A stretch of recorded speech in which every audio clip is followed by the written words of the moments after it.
Nah, that's clear.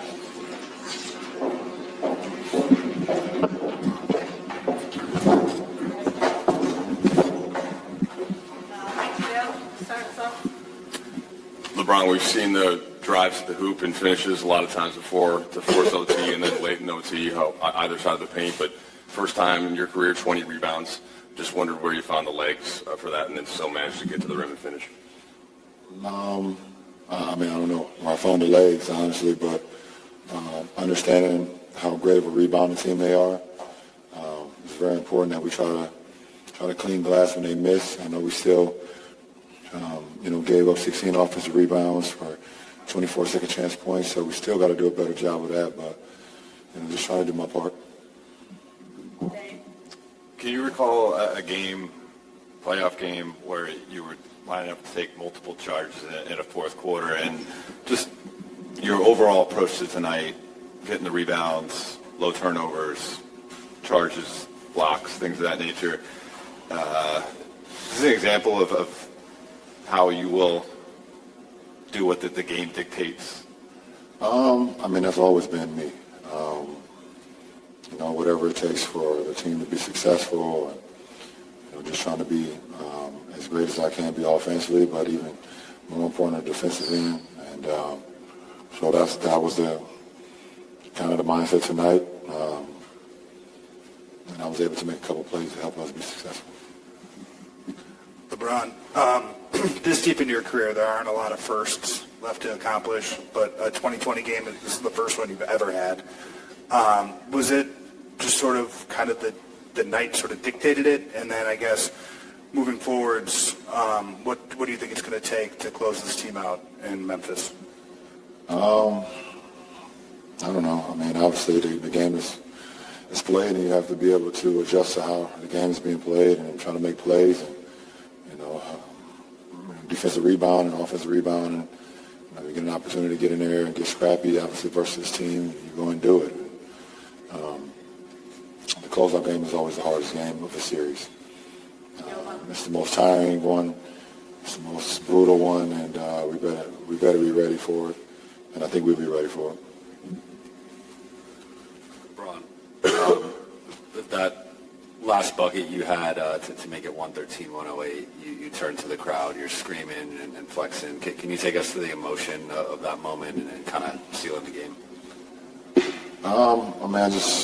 You know how momentum plays are made, and you've been a part of moments where you know that you can kind of get like a kind of a dagger play or a kill shot, and I feel like that play right there, after I was able to make that and one kind of, I won't say close the door, but it sealed it a little bit. It wasn't much light at the end for that particular for the rest of the game. So just letting the emotion come out, and the fans was once again top notch tonight for a second consecutive game.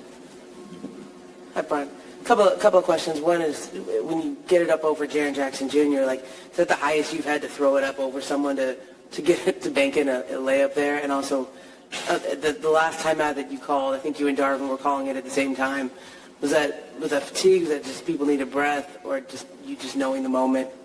I work on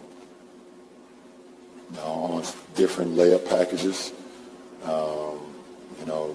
Tier 1 is a layup just right underneath the rim where you lay it off the glass. Tier 2 is like the middle of the glass or the middle of the square. And then Tier 3 is over top of the square. Shout out to Chris Johnson. We work on those depending on the shot blocker. So I've had moments where I've been able to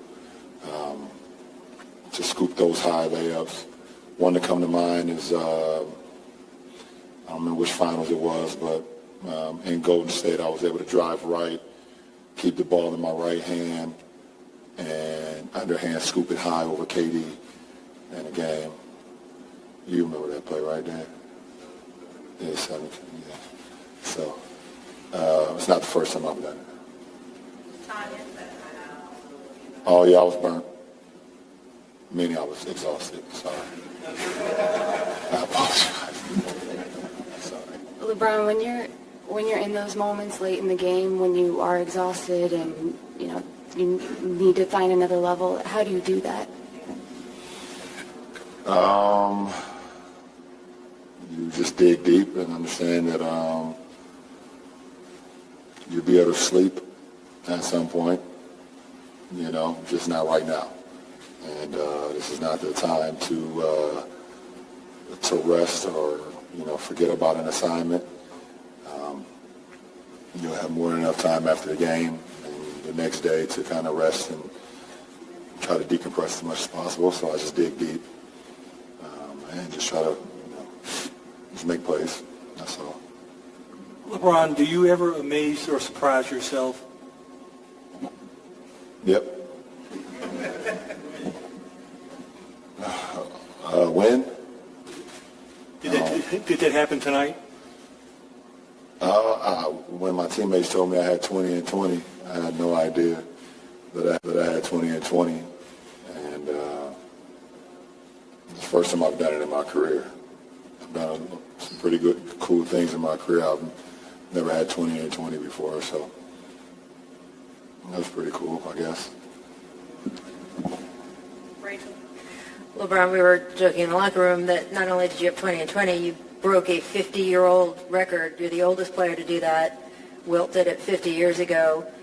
How is it meaningful to you that you're doing new things at this age? Just trying to keep my body in the best possible, shape to go out and perform.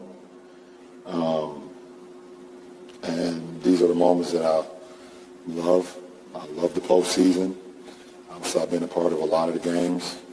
And I just love being able to make plays and be out there with my teammates to give them experiences that they may, never had before. This is Austin's first playoff series, and we was talking after the game, and he was just talking about how much he loved, this. Like he said, it's the greatest thing he's ever been a part of, like basketball-wise. He said something else, but I can't repeat it. But and that brought a lot of joy to me that I could be in a position where I can be a part of someone's experience that this is the greatest thing basketball-wise they've ever done. That's pretty cool to me. Last two. Well, Malika will end with Melissa. LeBron, the last possession of regulation, Anthony Davis comes up with that huge block, and you have the nearly full court shot that doesn't quite. Can you just walk us through all of that? Well, I knew it was 0.8 on the game clock, and I did not see obviously as soon as 80 blocked it, I just kind of caught it and threw it just in case, just in case. Obviously, excuse me, after I saw it was well after the red light around the backboard, but you just never know. So I guess you play into the clock and after, I guess. Last question, Melissa. Hey, Bron. Obviously, you guys were underdogs entering this series. Is it a mistake for this team ever to be considered underdogs when you're healthy and when AD is healthy? Nah, we still are. We didn't play to our capabilities this year for an 82-game season, and that's the reason why it is. And so, but we don't really talk about it. We just go out and understand what our assignments are. Understand in order for us to win what we have to do, offensively and defensively, and then just try to go out and execute it for as close to 48 minutes as possible. And we're playing against a great team, in the Memphis Grizzlies. So we got to do it again for 48 minutes or 53. Whatever the game causes.